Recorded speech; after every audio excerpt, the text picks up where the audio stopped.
2, 3 a 3, 4 a 4. O Vitória é sempre tá bom? O Bahia, amanhã, Bahia joga. Agora o Bahia é diferente, porque foi 1-1. Foi 2-1. 2-1 pro Grêmio. Perdão. 2-1 pro Grêmio. Agora a situação do Bahia é complicadíssima. Imagino, né? Então eu acho que o Grêmio passa. Minha opinião é essa. Mas mais força, igual mais valer, sabe? Está determinado. Eu penso que o Bahia até agora. Eu não posso também escrever que o Bahia amanhã joga uma partida de decisão de Copa do Mundo. Porque o futebol tem isso também. Quando não se espera, daí sai. O Bahia fica sabendo que se for 2-1 pro Bahia, como é que fica?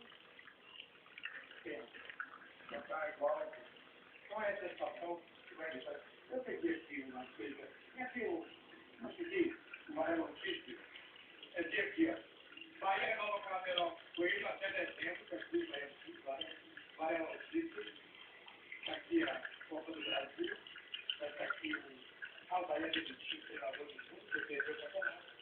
A meia Xuxa, de volta ao Vitória. Está no Varela Notícias. E com FIFA escolhe a primeira